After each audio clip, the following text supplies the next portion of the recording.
कभी कभी ऐसा लगता है ना कि अपना ही मन अपना सबसे बड़ा दुश्मन बन गया है। छोटी छोटी बातें, किसी की कही हुई कोई राय या अपने ये ख्याल, ये सब मिलकर अंदर एक ऐसा बवंडर खड़ा कर देते हैं जिसमें हम बस उलझ कर रह जाते हैं। आज हम इसी उलझन की गांठ को खोलेंगे निखिल की इस कहानी के जरिए। सोचिए जरा, ऑफिस में किसी ने बस आपके काम पर एक छोटा सा कमेंट कर दिया और बस वो बात पूरे हफ्ते दिमाग से निकल ही नहीं रही। या किसी ने तारीफ कर दी तो लगा जैसे सातवें आसमान पर है, लेकिन एक हल्की सी आलोचना ने पूरा दिन खराब कर दिया। अगर ये सब कुछ जाना पहचाना लग रहा है तो हम अकेले नहीं हैं। ये मन का एक खेल है जिसमें हम सब कहीं ना कहीं उलझे हुए हैं। लेकिन सोचिए, अगर इस खेल के नियम बदले जा सकें तो क्या हो अगर हम अपने विचारों और भावनाओं के कैदी बनने की बजाय उनके मालिक बन जाएं? निखिल की कहानी ठीक यही दिखाती है। ये एक रास्ता है अपने मन के शोर से बाहर निकलकर उस शांति को पाने का जो हमेशा से हमारे अंदर ही है। तो चलिए मिलते हैं निखिल से। निखिल एक ऐसा इंसान था जो बहुत ज्यादा सेंसिटिव था, इतना कि किसी के चेहरे पर हल्की सी शिकन देखकर भी परेशान हो जाता था।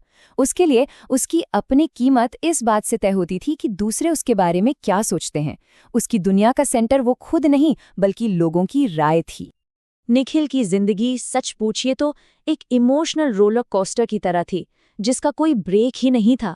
जरा सी तारीफ उसे पल भर में सातवें आसमान पर ले जाती, तो वहीं एक छोटी सी आलोचना उसे कई कई दिनों तक गहरी उदासी में धकेल देती।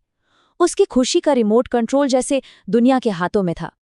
फिर एक शाम क्या हुआ, उसके एक दोस्त ने बस ऐसे ही मजाक में कह दिया, यार निखिल तू तो हमेशा टेंशन में ही रहता है।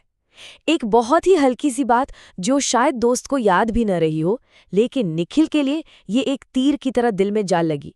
उसी पल उसने उस मजाक को अपनी सच्चाई मान लिया।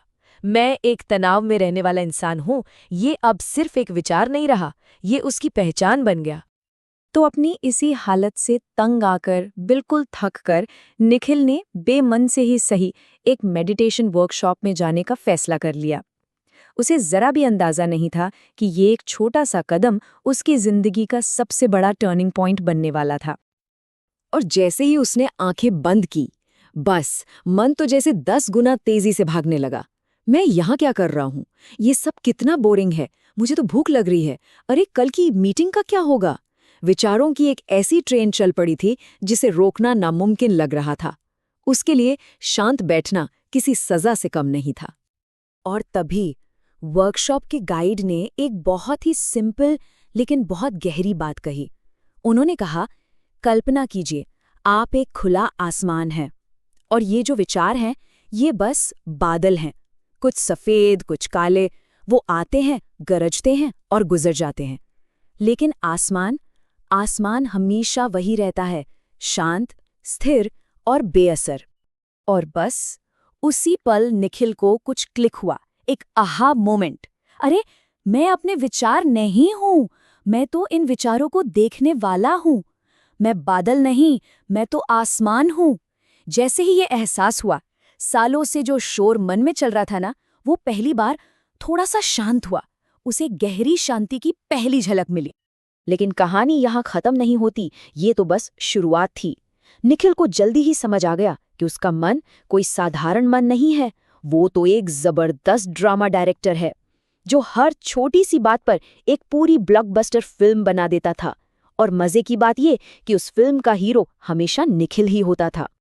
जैसे एक दिन ऑफिस में क्या हुआ, उसके बॉस ने उसे बुलाया और कहा, निखिल इस रिपोर्ट में एक छोटी सी गलती रह गई है, इसे ठीक कर देना।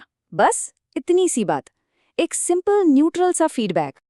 लेकिन निखिल के मन के सिनेमा घर में कौन सी फिल्म चल पड़ी? एक पूरी डिजास्टर मूवी। हाय रब्बा, अब तो सबको पता चल जाएगा कि मुझे काम नहीं आता। बॉस तो मुझसे बहुत गुस्सा होंगे, मेरा प्रमोशन तो गया, क्या पता नौकरी ही चली जाए। मन ने एक छोटी सी चिंगारी को जंगल की आग बना गया था। मगर अब निखिल के पास एक नया टूल था। जैसे ही मन की ड्रामा फिल्म शुरू होती, वो बीच में ही एक पॉज बटन दबाता और खुद से बस एक सवाल पूछता, एक मिनट, क्या ये सच में हो रहा है या ये सिर्फ मेरे मन की बनाई हुई कहानी है? बस ये एक सवाल उसे उस कहानी से निकालकर वापस असलियत में ले आता था। तो इस सफर में निखिल अब और गहराई में उतरा। उसे ये एहसास हुआ कि बात सिर्फ इन कहानियों की नहीं है, बल्कि कुछ और भी है, कुछ गहरे पैटर्न्स, कुछ ऐसी आदतें जो उसे अनजाने में एक ही गोल चक्कर में घुमाई जा रही थीं और आगे बढ़ने से रोक रही थीं। इससे समझने के लिए एक उदाहरण लेते हैं। उसे एक बड़ा प्रोजेक्ट मिला और उसका जो परफेक्शनिस्ट वाला साइड था ना, वो जाग गया। वो हर छोटी से छोटी चीज को कंट्रोल करने की कोशिश करने लगा। तब उसे समझ आया कि ये परफेक्शनिज्म कॉन्फिडेंस से नहीं बल्कि फेल होने के गहरे डर से आ रहा था।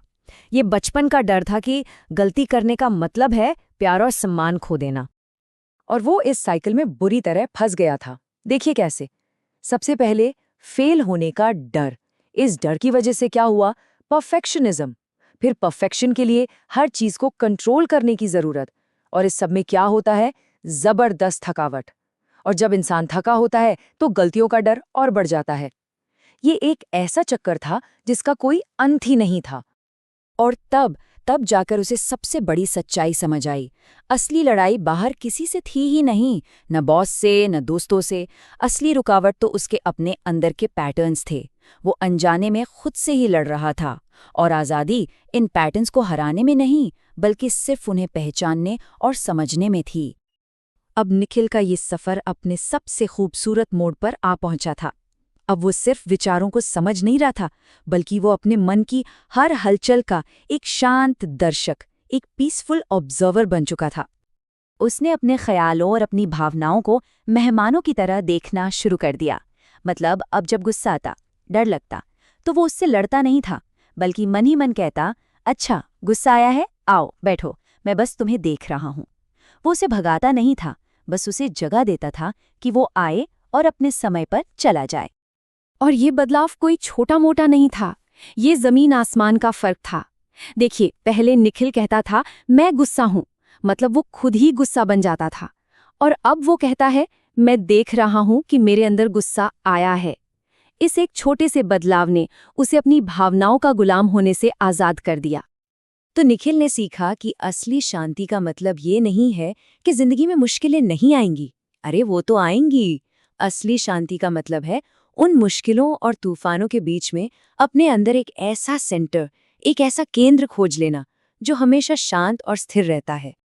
और आखिर में निखिल के पूरे सफर का निचोड़, उसका सार इस एक लाइन में आ गया, मैं वो नहीं हूं जो मैं सोचता हूं, मैं वो हूं जो इन सब विचारों को आते जाते देखता है। हमारी असली पहचान ये बदलते हुए विचार या भावनाएं नहीं है, बल्कि वो चेतना है जो इन सब के पीछे हमेशा चुपचाप मौजूद रहती है। तो निखिल की ये कहानी हम सब के लिए एक सवाल छोड़ जाती है। अभी इसी पल बस एक सेकंड के लिए रुकिए और अपने अंदर झांक कर देखिए, आपका मन आपको इस वक्त कौन सी कहानी सुना रहा है, और खुद से पूछिए क्या वो कहानी सच है। क्योंकि यकीन मानिए, जिस पल हम ये सवाल पूछना शुरू कर देते हैं ना, असली आज़ादी की शुरुआत ठीक उसी पल होती है।